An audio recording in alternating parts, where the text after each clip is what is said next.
Hello everyone, हमने अभी तक इनवर्स ट्रिग्नोमेट्री में किया था। हमने ट्रिग्नोमेट्रिक फंक्शन के इनवर्स फाइंड किए थे with the help of their graph. फिर हमने उनकी प्रिंसिपल वैल्यू पे काम किया था। फिर हमने इनवर्स ट्रिग्नोमेट्रिक फंक्शन की प्रॉपर्टीज डिस्कस की थी। तो इसी टॉपिक को कंटिन्यूशन में करते हुए आज हम इनवर्स ट्रिग्नोमेट्रिक फंक्शन की एप्लीकेशन करेंगे। तो उस एप्लीकेशन में फर्स्ट टॉपिक है, हम प्रिंसिपल ब्रांच के ऊपर क्वेश्चंस करेंगे। क्लियर है? हमें प्रिंसिपल ब्रांच पे क्वेश्चन करने हैं, तो हम थोड़ा सा क्वेश्चन के अकॉर्डिंग ही प्रिंसिपल ब्रांच को भी रिकॉल कर लेंगे। प्रिंसिपल ब्रांच का आपको याद होगा कंसेप्ट था कि इनवर्स फंक्शन है, ट्रिग्नोमेट्रिक फंक्शन है या ट्रिग्नोमेट्रिक और इनवर्स एक्स है। इसका आंसर x कब था? When x lies between to -π/2 to +π/2, और इसका आंसर था when x lies between -1 to 1। ऐसा ही बाकी ट्रिग्नोमेट्रिक रेशियोज में भी था। cos इनवर्स की प्रिंसिपल ब्रांच थी 0 to π, tan इनवर्स थी -π/2 to +π/2, cot इनवर्स की थी 0 to π open interval, cosecant inverse की थी -π/2 to +π/2 एक्सक्लूडिंग 0, और secant इनवर्स की थी 0 to π एक्सक्लूडिंग π/2। तो ये सब हम क्वेश्चंस करते करते हमें रिकॉल हो जाएगा। और मेन कंसेप्ट था, अगर बाहर साइन इनवर्स है और अंदर साइन एक्स है, तो इसका आंसर एक्स तभी आएगा when x lies between -π/2 to +π/2, और अगर sine of sine inverse x है तो इसका आंसर एक्स सिर्फ तभी आएगा when x lies between -1 to 1। तो आपको यहाँ पे क्या करना है, जो हमने लास्ट क्लासेस में किया था कि इनवर्स फंक्शन की डोमेन और रेंज क्या है और उनकी प्रिंसिपल ब्रांच क्या है। अगर आपको ये याद है तो आप प्रिंसिपल ब्रांच पे क्वेश्चन जो एप्लीकेशन है वो आप इजीली कर सकते हो। और इसकी ब्रांच और रेंज और डोमेन को याद करने का मैंने एक टेबल बताया था कि sign inverse, tan inverse, cosecant inverse का ऑलमोस्ट सेम था, secant inverse, secant inverse, cos inverse और कॉट इनवर्स का ऑलमोस्ट सेम था।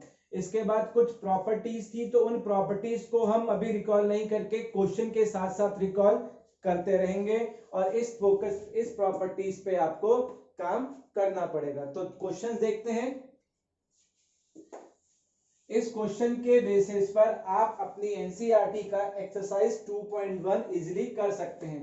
तो पहला क्वेश्चन है, सिंपल सा क्वेश्चन करते हैं। फर्स्ट में cos इनवर्स ऑफ √3/2। आपको cos इनवर्स का वैल्यू निकालना है, cos इनवर्स √3/2 का वैल्यू। ठीक है, बहुत सिंपल है।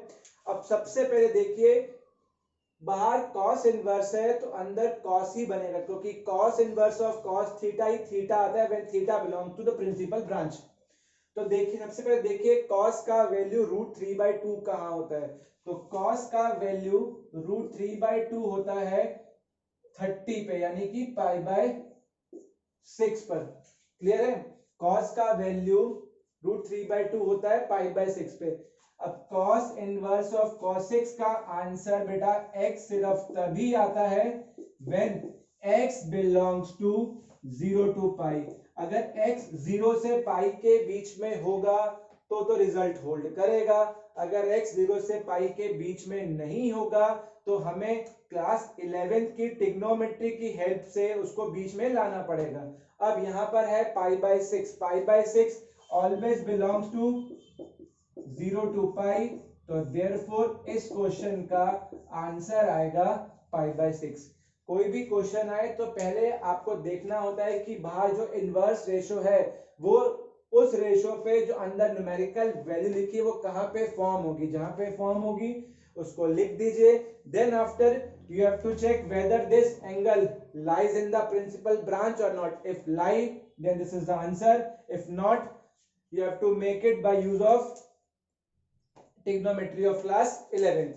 क्लियर है? अब देखते हैं सिमिलर एक क्वेश्चन, सिंपल सा है, साइन इनवर्स ऑफ -1/√2। ठीक है, पहला स्टेप आपको याद होगा जब हमने प्रॉपर्टीज पढ़ी थी, तो प्रॉपर्टीज पढ़ते वक्त हमने प्रॉपर्टी डिराइव किया था, sine inverse of -x is equal to sine inverse of x। मैंने वहां पर बोला था कि साइन फंक्शन अपना साइन इनवर्स फंक्शन अपना नेगेटिव बाहर थ्रो करता है। अगर वो बाहर थ्रो करेगा तो it will make sine inverse of 1/√2। Clear, negative बाहर आ गया। अब देखिए साइन में 1/√2 कहां आता है, साइन में 1/√2 आता है π/4 पर। अब sign inverse of sine x, sign inverse of sine x का आंसर x तभी आएगा when x belongs to principal branch of inverse -π/2 to +π/2। if this π/4 belongs to -π/2 to π/2 तब तो π/4 आंसर होगा, अदरवाइज ये आंसर नहीं है। हम जानते हैं कि π/4 इन दोनों के बीच में ही आता है, -π/2 से +π/2 का मतलब है फर्स्ट और फोर्थ क्वाड्रेंट। π/4 इसके बीच में है तो आंसर आएगा -π/4। क्लियर। सिर्फ क्या देखना है कि यहाँ पे जो न्यूमेरिकल वैल्यू लिखी है वो inverse function same to same, inverse sine inverse है तो साइन पे कहाँ होती है, कॉस होता तो कॉस पे कहाँ होती है, टेन होता तो टेन पे कहाँ होती है। क्लियर है। इसके बाद आपको प्रिंसिपल ब्रांच को याद रखना है। प्रिंसिपल ब्रांच याद है तो क्वेश्चन करने में कोई दिक्कत नहीं होगी। सिमिलर है कॉस इनवर्स ऑफ -1/2। अब कॉस इनवर्स के अंदर नेगेटिव है, याद करिएगा ये प्रॉपर्टी भी हमने डिराइव किया था। कॉस इनवर्स ऑफ -x तो क्या होता है pi minus of cos inverse x। जब भी कॉस इनवर्स के अंदर नेगेटिव आता है तो कॉस इनवर्स अपने आप को पॉजिटिव करने के लिए अपने आप को पाई में से सब्ट्रैक्ट करता है। It means pi minus of cos inverse of x। और आपको याद होगा अभी भी लास्ट पिछले क्वेश्चन में भी किया था, कॉस इनवर्स का प्रिंसिपल ब्रांच होता है 0 to पाई। ठीक है। अब कॉस इनवर्स ऑफ -1/2 तो प्रॉपर्टी है, प्रॉपर्टी की हेल्प से हम लिख सकते हैं pi minus of cos inverse of 1/2। Positive हो गया। अब आपको देखना है कॉस का वैल्यू 1/2 कहां होता है, कॉस का वैल्यू 1/2, कॉस का वैल्यू 1/2 कहां होता है, कॉस का वैल्यू 1/2 होता है आपका 60 पे, यानी कि π/3 सॉरी कॉस ऑफ π/3। अब कॉस का वैल्यू π/3 है, याद करिए ये π/3 0 to पाई के बीच में बिलोंग कर रहा है, इसलिए आंसर आएगा pi minus π/3, 3 pi minus pi 2 π/3। तो इस क्वेश्चन का जो आंसर होगा वो आपका आंसर होगा 2 π/3। क्लियर है। क्या देखा आपने, जब भी कॉस इनवर्स के अंदर नेगेटिव होगा, कॉस इनवर्स अपने नेगेटिव के साथ क्या करता है, उसको अपने आप को पॉजिटिव बनाने के लिए पाई में से अपने आप को सब्ट्रैक्ट करता है। तो pi minus of cos inverse x, pi minus of cos inverse of half. अब देखिए कॉस का वैल्यू 1/2 कहां होता है, कॉस का वैल्यू 1/2 होता है 60 डिग्री पे, यानी कि π/3 पे। अब π/3 0 to पाई के बीच में लाई कर रहा है, 0 to पाई का मतलब ये रहा कॉस इनवर्स, कॉट इनवर्स और cosecant in sorry secant inverse की principal branch 0 to pi, sine family sine inverse, tan inverse और कॉसिकेंट इनवर्स की फैमिली फर्स्ट और फोर्थ क्वाड्रेंट में होती है। तो ये आपको ध्यान रखना है। क्लियर है। आई थिंक इसमें कोई डाउट होगा नहीं। सिंपल करना क्या है, जो भी न्यूमेरिकल वैल्यू लिखी है आप देखिए, अगर बाहर कॉस इनवर्स है तो अंदर कॉस कहां पे होता है, जहां पर होता है उसके बाद अगर ये इसके प्रिंसिपल ब्रांच में है तो यही आंसर होगा। क्लियर। अब देखते हैं नेक्स्ट क्वेश्चन। नेक्स्ट क्वेश्चन है आपका tan inverse of sine -π/2। BODMAS है, पहले अंदर के ब्रैकेट को सॉल्व करते हैं। अब देखिए साइन -90, साइन π/2 होता है 1 और साइन ऑफ माइनस थीटा होता है माइनस साइन थीटा, यानी कि माइनस साइन π/2 यानी कि -1। अब टेन इनवर्स ऑफ -1, अब देखिए टेन का वैल्यू टेन इनवर्स के अंदर नेगेटिव है। टेन इनवर्स की प्रॉपर्टी भी होती है जब भी उसके अंदर नेगेटिव आता है तो वो अपने नेगेटिव को बाहर थ्रो करता है। तो माइनस ऑफ टेन इनवर्स 1 और टेन की वैल्यू 1 कहां होती है, 10 की वैल्यू 1 होती है पाई बाय 4 पर, और 10 इनवर्स की जो प्रिंसिपल ब्रांच होती है माइनस पाई बाय 2 से plus pi by 2, pi by 4 इसके बीच में लाई कर रहा है, इसलिए आंसर आएगा पाई बाय 4। तो आंसर आ गया minus pi by 4। Next question is cos inverse of cos 13 pi by 6।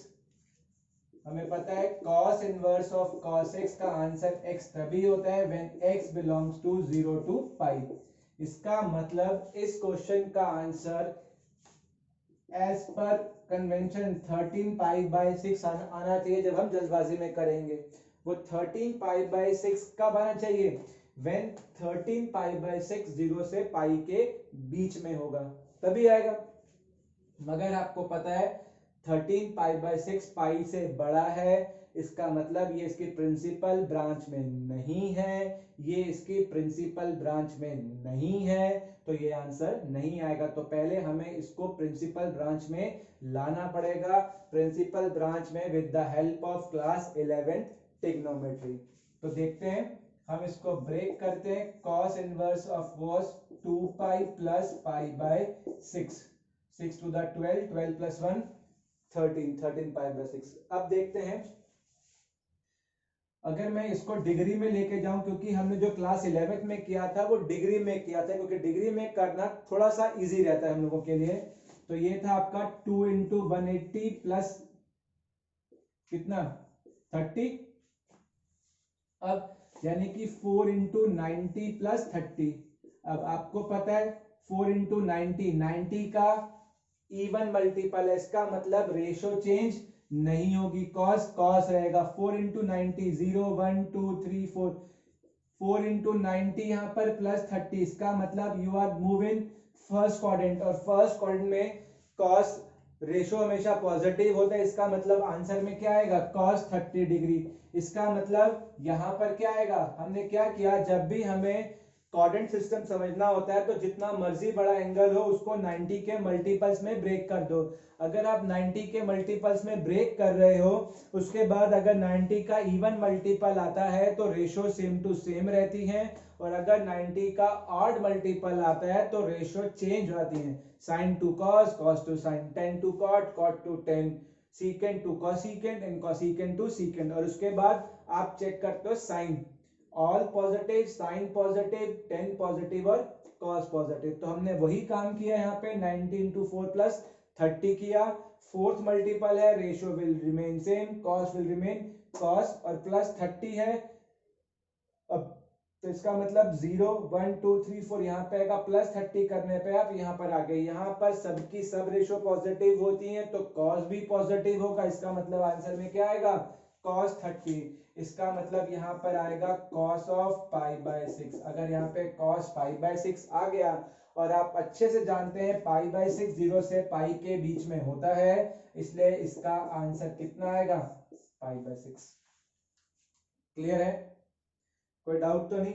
Similar एक आधे को एक दो क्वेश्चन और ऐसे देखते हैं ताकि आपका ये वाला कंसेप्ट क्लियर हो जाए। मान लीजिए अगला question, let it be next question, 10 inverse of 10 9 pi by 8। अब देखिए आप जानते हैं अच्छे से 10 इनवर्स ऑफ 10x का आंसर x तभी होगा when x belongs to minus pi by 2 2 plus pi by 2। अब चेक करिए क्या ये एंगल माइनस पाई बाय 2 से प्लस पाई बाय 2 है? माइनस पाई बाय 2 से प्लस पाई बाय 2 का मतलब है फर्स्ट और फोर्थ क्वाड्रेंट यहाँ पर, मगर ये तो 1 से बड़ा है, इसका मतलब ये पाई से बड़ा है। जब पाई से बड़ा है तो इसके बीच में तो लाइक करेगा ही नहीं, तो इसके बीच में लाइक करेगा नहीं, तो इसका answer pi by 9 pi by 8 कभी नहीं आ सकता। तो हमें पहले इसको इसके बीच में लाइक करना पड़ेगा। तो हम इसको ब्रेक करेंगे, इसको लिखा 10 पाई plus pi bye 8, 8 plus 1 9, 9 pi by 8। अब देखिए पाई का मतलब है 90 इंटू 2, 90 का इवन मल्टीपल है, इसका मतलब रेशो चेंज नहीं होगी, रेशो चेंज नहीं होगी, तो आंसर आएगा 10 पाई बाय 8। अब चेक करते हैं कि ये पॉजिटिव आएगा कि नेगेटिव आएगा। 90 इंटू 2 0 1 2 यहाँ पर थे, प्लस करके यहाँ पर आ गए, थर्ड क्वाड्रेंट में आए हैं, थर्ड क्वाड्रेंट में 10 पॉजिटिव होता है, इसका मतलब आंसर क्या आएगा, पॉजिटिव ही आएगा। अब π/8 -π/2 से +π/2 के बीच में है। फर्स्ट -π/2 से +π/2 का मतलब होता है फर्स्ट और फोर्थ क्वाड्रेंट, और π/8 फर्स्ट क्वाड्रेंट में ही आएगा, इसलिए इसका आंसर क्या होगा, इसलिए इसका आंसर होगा π/8। क्लियर है? अब आई थिंक जो प्रॉब्लमेटिक क्वेश्चन थे वो यही क्वेश्चंस हैं। एक दो क्वेश्चन और देखते हैं ताकि आपका कंसेप्ट बिल्कुल क्लियर हो जाए, आपको कोई डाउट ही ना बचे। अब ये क्वेश्चन है, देखिए tan इनवर्स ऑफ 10 2π/3। फिर से इसी क्वेश्चन पे आते हैं।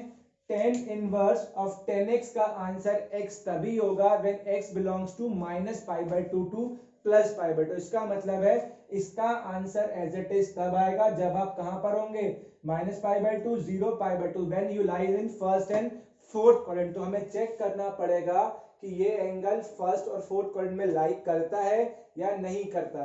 अगर हमें रेडियन में थोड़ी सी प्रॉब्लम है तो डिग्री में चेंज करते हैं, 2/3 इंटू 180 60 120। इसका मतलब ये फर्स्ट क्वाड्रेंट में लाई नहीं कर रहा है। ये कहां लाई कर रहा है, 120 लाई करता है सेकंड में। तो हमें पहले इसको फर्स्ट में लाना पड़ेगा। कैसे लाएंगे, क्लास 11th की ट्रिग्नोमेट्री। तो 2/3 को हम लिख सकते हैं पाई माइनस ऑफ π/3, है ना। 180 माइनस 120 है, 180 माइनस 60, 180 को लिखा 90 इंटू 2। ये पाई है, पाई का मतलब होता है 180, 180 को बोल सकते हैं 90 इंटू 2। ये 90 का इवन मल्टीपल है, 90 का इवन मल्टीपल है, रेशो चेंज नहीं होगी, 10 10 ही रहेगा। तो यहां पर आएगा tan इनवर्स 10 π/3। अब साइन चेक करते हैं कि पॉजिटिव आएगा या फिर नेगेटिव आएगा। 90 इंटू 2 है ना बेटा, 0 1 2 3 4, ये सर्कल ऐसे चलता है।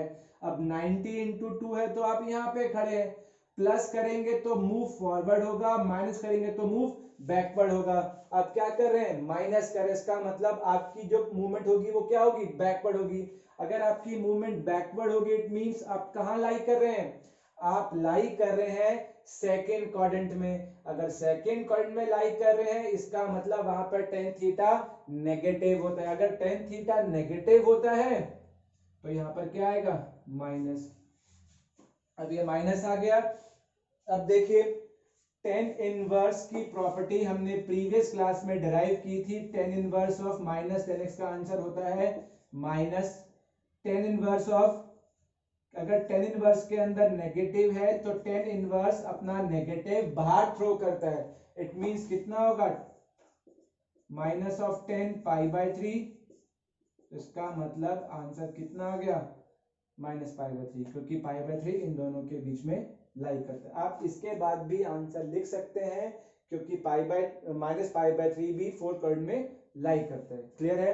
तो ऐसा कोई भी क्वेश्चन आए तो सबसे पहले चेक कर लो कि जो यहाँ पे गिवन एंगल है वो उसकी प्रिंसिपल ब्रांच में लाई करता है या नहीं करता। अगर आपको देखने में कंफ्यूजन है तो इसको डिग्री में कन्वर्ट कर लो, सबसे आसान रहेगा। 120 आया, 120 मुझे पता है सेकंड में, और मैं जानता हूं tan इनवर्स की प्रिंसिपल ब्रांच होती है फर्स्ट और फोर्थ में, तो लाई नहीं कर रहा तो उसको लाना पड़ेगा। कैसे लाएंगे, पाई माइनस π/3। अब पाई कितना होता है, 90 इंटू 2 होता है, 90 इंटू 2 होता है, इसका मतलब यहाँ लाई कर रहा है, यहाँ लाई कर रहा है, इवन मल्टीपल है, 10 10 रहेगा। फिर आपने माइनस किया तो पीछे आगे इस क्वाड्रेंट में 10 नेगेटिव होता है तो माइनस आ गया। अब ये माइनस आया, tan इनवर्स की प्रॉपर्टी होती है कि वो अपना नेगेटिव बाहर थ्रो करता है, उसने बाहर थ्रो किया, π/3 बिलोंग कर रहा है तो आंसर आ गया -π/3। क्लियर है? अब एक क्वेश्चन और ही देखते हैं इस बेसिस पर।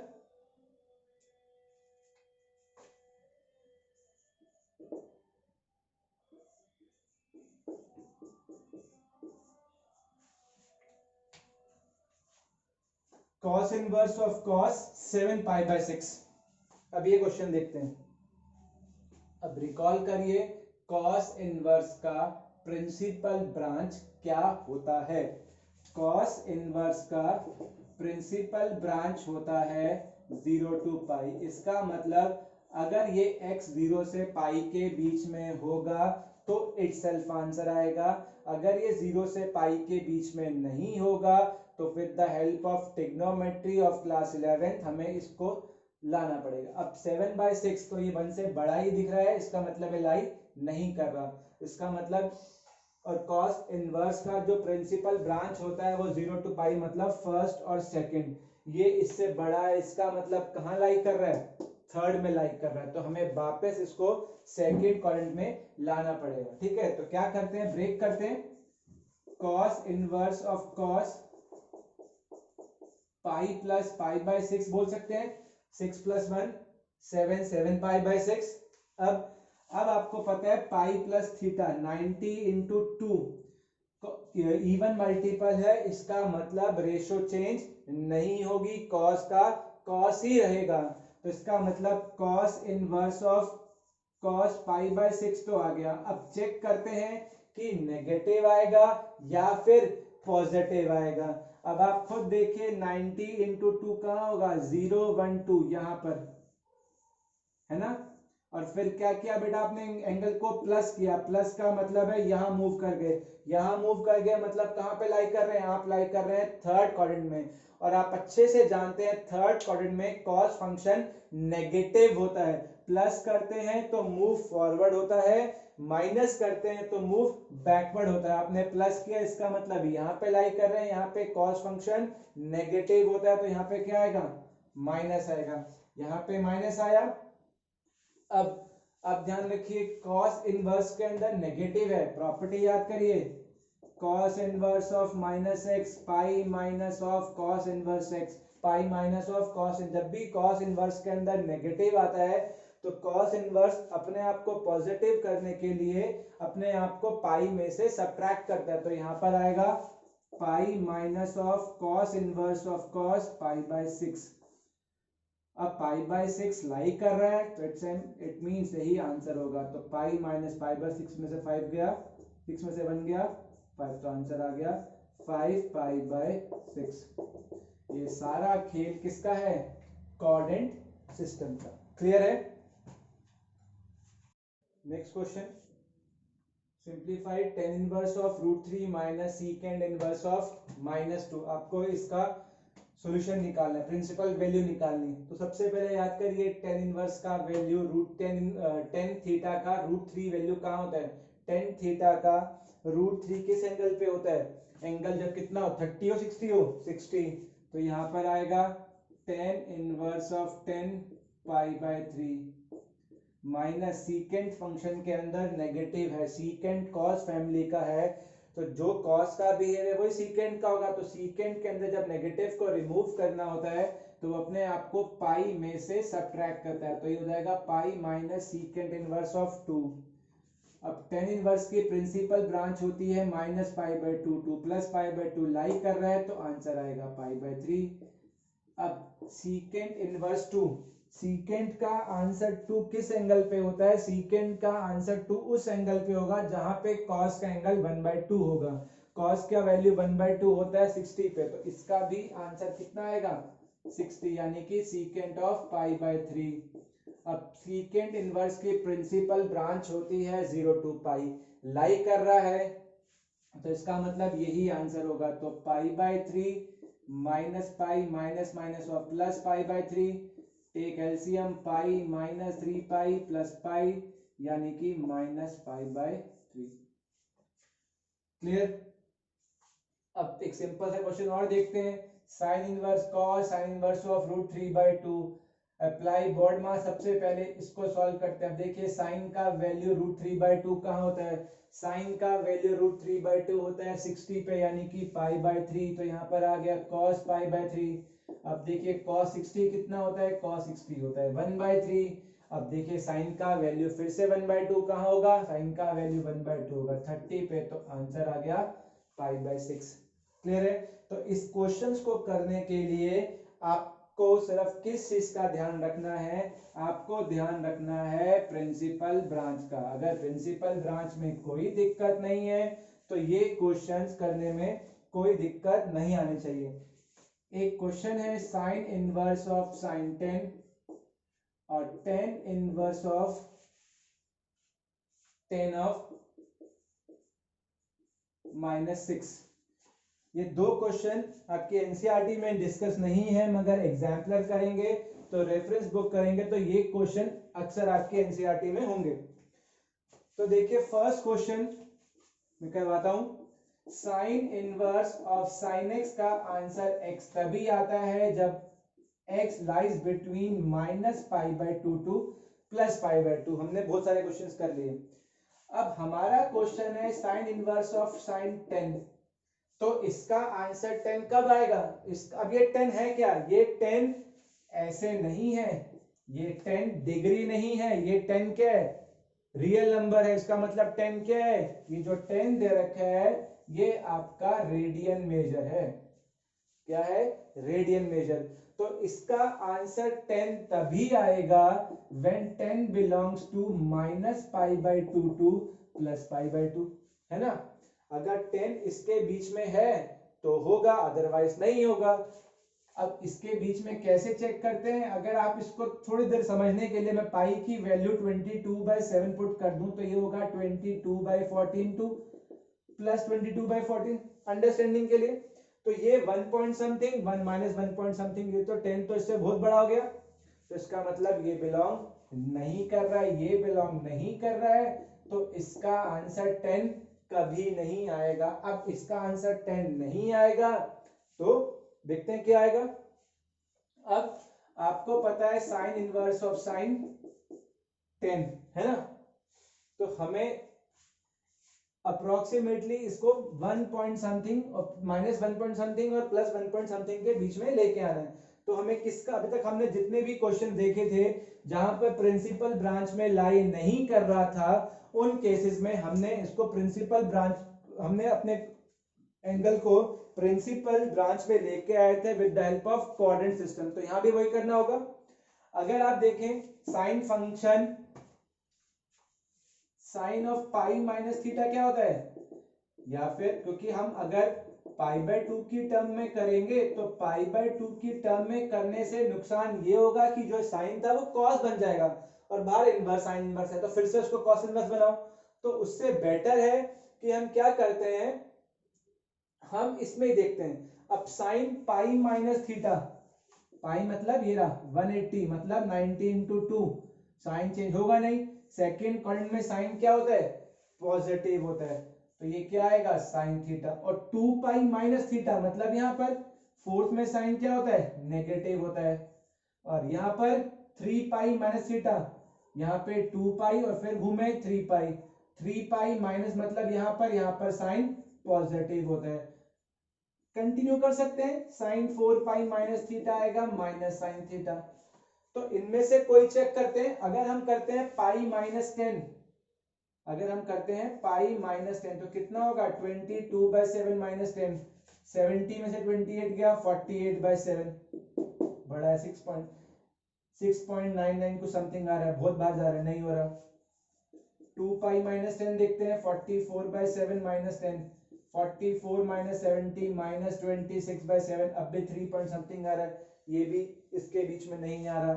तो नेक्स्ट देखते हैं 3 पाई -10, 3 into 22/7 66/7 -10, 66 - 70 -4/7, -4/7 होता है -0 पॉइंट समथिंग, लाई कर गया ना इसके बीच में। जब इसके बीच में लाई कर रहा है इसका मतलब 3 पाई -10 जो एंगल होगा वो प्रिंसिपल ब्रांच में लाई कर रहा है। अगर वो प्रिंसिपल ब्रांच में लाई कर रहा है तो हम बोल सकते हैं साइन इनवर्स ऑफ साइन 10 को हम बोल सकते हैं, और साइन 10 किसके इक्वल होगा? साइन 3 पाई -10 के इक्वल होगा। और ये जो एक्सप्रेशन बना है ये इस प्रिंसिपल ब्रांच में लाई कर रहा है, तो इसका आंसर होगा 3 पाई -10। तो देखिए मैंने करा क्या, यहाँ पे 10 दे रखा था, मुझे पता है इसका आंसर 10, ये जो 10 है ये डिग्री नहीं है, रेडियन है। ये जो 10 है इसका आंसर 10 सिर्फ तभी आएगा जब ये -π/2 से +π/2 के बीच में लाई करेगा। तो मैंने -π/2 को लिखा -22/14 +22/14, यानी कि -1 point something +1 point something, 1.5 1.56 something. तो 10 तो बहुत बड़ा है, तो पीछे आना पड़ेगा। तो मैंने क्या किया, मुझे पता है साइन पाई माइनस थीटा होता है sine theta, sine 2 pi minus theta होता है minus sine theta, sine 3 pi minus theta होता है sine theta, sine 4 pi minus theta होता है minus sine theta. First second quadrant, second में पॉजिटिव, फोर्थ में नेगेटिव। तो मैंने स्टार्ट किया पाई माइनस 10, ये कुछ 6 पॉइंट समथिंग आएगा, बड़ा है अभी भी। फिर 2 पाई माइनस किया तब भी बड़ा है, 3 पाई माइनस किया तो अंदर आ गया, इसलिए हमने इस एंगल को लिखा 3 पाई माइनस 10। अब आप इसको इसकी प्रिंसिपल ब्रांच में ले आए हैं तो यही इसका आंसर है। ठीक है, सिमिलर बेसिस पर आप इसका भी प्रिंसिपल ब्रांच निकाल सकते हैं। कैसे? प्रिंसिपल वैल्यू, अब आपको पता है 10 इनवर्स ऑफ 10 कितना है, 10 इनवर्स ऑफ 10 माइनस 6 है। जब 10 इनवर्स ऑफ 10 माइनस 6 है, आपको अच्छे से पता है कि इनवर्स फंक्शन का 10 इनवर्स फंक्शन का प्रिंसिपल ब्रांच होता है, इसका आंसर माइनस 6 तभी आएगा when it belongs to minus pi by 2 से प्लस पाई बाय 2, है ना। अब देखते हैं माइनस 6, फिर से वही है कि ये माइनस 6 तभी आएगा जब ये इसके अंदर बिलोंग करेगा, यानी कि माइनस 22 बाय 14 और प्लस 22 बाय 14 के बीच में होगा। मेरे ख्याल से माइनस 6 तो इससे बहुत इधर आ गया, मतलब ये बिलोंग नहीं कर रहा। तो हमें कोऑर्डिनेट सिस्टम की हेल्प से ही इसको बिलोंग करना पड़ेगा। और आप जानते हैं 10 के अंदर नेगेटिव हो तो मैं इसको ऐसे भी लिख सकता हूं, है ना। ठीक है, अब देखते हैं। तो मुझे पता है क्या लिखूंगा, पाई माइनस थीटा। मैं पाई बाय 2 की टर्म में इसलिए नहीं लिख रहा हूं, अगर मैं पाई बाय 2 की टर्म में लिखूंगा तो 10 कॉट बन जाएगा और बाहर 10 इनवर्स है, मुझे फिर से सिंप्लीफाई करना पड़ेगा। इसलिए जब भी कन्वर्ट करें पाई की टर्म में करें। ठीक है, 10 पाई माइनस थीटा करते हैं, पाई प्लस कर लीजिए या फिर 2 पाई माइनस करते हैं। ठीक है, देखते हैं यहाँ पे। तो यहाँ पर 10 पाई माइनस थीटा बेटा, यानी कि ये 180 होता है माइनस, यहाँ पर 10 क्या होता है, नेगेटिव होता है। यहाँ पर 10 क्या आता है, पॉजिटिव, पाई प्लस यहाँ पे, और 2 पाई माइनस यहाँ पे 2 पाई माइनस मतलब माइनस किया तो 10 नेगेटिव। हमें चाहिए 10, ये दो केस है ना, पॉजिटिव केस हमें इस क्वेश्चन के कॉन्टेक्स्ट में नहीं चाहिए। आपको पॉजिटिव केस चाहिए होता है वो भी कर सकते हैं, इस 10 को बाहर निकाल सकते हैं with the help of property. तो हम इन दोनों पे देखते हैं, अभी फोकस करते हैं। तो क्या होगा, पाई माइनस 6 यानी कि 22 by 7 minus 6, 22 minus 42 by 6 minus 20 by 6, अभी भी बड़ा है इससे, ये आएगा 3 पॉइंट समथिंग, माइनस नहीं आ रहा। फिर 2 pi minus 2 into 22 by 7 minus 6, 44 minus 7 6 42 by 7, sorry हाँ यहाँ भी तो 7 ही होगा ना। ठीक है, तो ये आ गया 2 बाय 7। 2 बाय 7 मुझे पता है 1 से छोटा है तो इसके बीच में लाई करेगा, इसके बीच में लाई करेगा, इसकी प्रिंसिपल वैल्यू के प्रिंसिपल ब्रांच के बीच में लाई कर रहा है। इसका मतलब यही क्या होगा, इसकी मुझे पता है ये कितना आंसर आएगा, इसका आंसर आएगा माइनस 10 से। क्वेश्चन वापिस आ गया, तो ये इसकी प्रिंसिपल ब्रांच में लाई कर रहा है, तो यही क्या है, इसका आंसर है। तो कोई भी क्वेश्चन आए सबसे पहले आपको क्या देखना है कि जो यहाँ पे न्यूमेरिकल वैल्यू लिखी है वो प्रिंसिपल ब्रांच में है या नहीं है। अभी तक जो भी क्वेश्चन किए थे वहां पर पाई की टर्म में था, यहाँ पर नंबर दे रखा है मतलब रियल नंबर मतलब रेडियन। तो देखा ये इसके बाहर आ रहा है, लाई नहीं कर रहा, तो हमें पहले इसको with the help of coordinate system लाना पड़ेगा। मुझे पता है माइनस 10 थीटा है, तो या तो pi minus pi plus 2 pi minus, मैं फिर बोल दूं पाई बाय 2 की टर्म में इसलिए नहीं किया क्योंकि पाई बाय 2 की टर्म में रेशो चेंज, पाई बाय 2 के ऑड मल्टीपल्स पे रेशो चेंज हो जाती है, मुझे चेंज करनी नहीं थी, इसलिए पाई की टर्म में लिखा। पाई minus theta minus 10 theta, pi plus 10 theta, 2 pi minus minus, तो मुझे माइनस चाहिए था, मैंने इन दोनों पे फोकस किया। जब पाई माइनस किया, अभी भी इससे बाहर आ रहा है, 2 पाई माइनस किया, इसके बीच में आ गया, इसका मतलब ये क्या है, इसकी प्रिंसिपल ब्रांच है, प्रिंसिपल ब्रांच में लाई कर रहा है, इसलिए ये इसकी प्रिंसिपल वैल्यू है। क्लियर है? इन क्वेश्चंस के बेसिस पर आप अपनी एनसीईआरटी एक्सरसाइज का 2.1 और जितने भी क्वेश्चन प्रिंसिपल ब्रांच के सेकंड एक्सरसाइज में हैं, मिसलेनियस में हैं, उनको आप अच्छे से कर सकते हैं। जितने भी मैंने क्वेश्चंस कराए हैं, इन क्वेश्चंस के बाहर कोई भी क्वेश्चन एनसीईआरटी में नहीं होगा और आप रेफरेंस बुक से भी क्वेश्चंस कर सकते हैं। इसके अलावा भी आप कुछ करें और आपको डाउट आए तो आप मुझे कमेंट बॉक्स पे क्वेश्चन डिस्क्रिप्शन में डाल दीजिएगा, मैं आपको इसका सॉल्यूशन भेज दूंगा। क्लियर है? तो नेक्स्ट क्लास में हम करेंगे सब्स्टिट्यूशन पे और बाकी प्रॉपर्टीज पे क्वेश्चंस। Thank you.